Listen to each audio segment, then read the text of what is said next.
Samajwadi party प्रमुख अखिलेश यादव ने कहा कि उत्तर प्रदेश की जनता ने मुद्दों पर वोट दिया और जनता के मुद्दों पर चुनाव हुआ।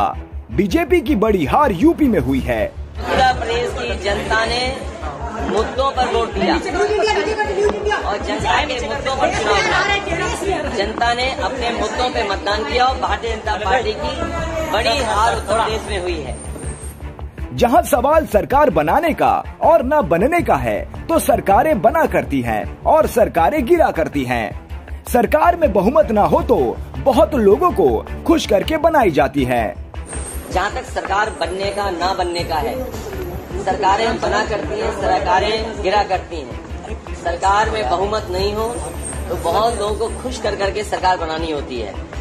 अखिलेश यादव ने आगे कहा कि अयोध्या की जनता का मैं धन्यवाद करता हूं। अयोध्या की जनता का दुख दर्द आपने देखा होगा।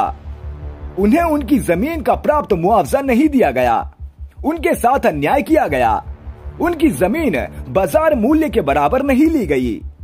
अयोध्या की जनता का मैं धन्यवाद देता हूं। अयोध्या की जनता का दुख दर्द आपने भी समय समय पर देखा होगा। उन्हें जो उम्मीद थी वहां की जनता को, जिस तरह के सरकार का कामकाज था, लोगों को मुआवजा नहीं दिया सही जमीन का, लोगों के साथ अन्याय किया, आपने मार्केट की कीमत से जमीनें नहीं ली उनकी। जब लैंड एक्विजिशन करने के लिए आप चले तो आपने दबाव बना करके झूठे मुकदमे लगा करके उनसे जमीन छीन ली। आपने उन पर झूठे मुकदमे लगाकर उनकी जमीन जबरन छीन ली। आप किसी पुण्य काम के लिए आप गरीबों को उजाड़ रहे हैं। इसीलिए मुझे लगता है कि अयोध्या और आसपास के इलाके के लोगों ने भाजपा के खिलाफ मतदान किया। से जमीनें नहीं ली उनकी। जब लैंड एक्विजिशन करने के लिए आप चले तो आपने दबाव बना करके झूठे मुकदमे लगा करके उनसे जमीन छीन ली। न जाने कितने व्यापारियों को आपने दुख संकट पहुंचाया।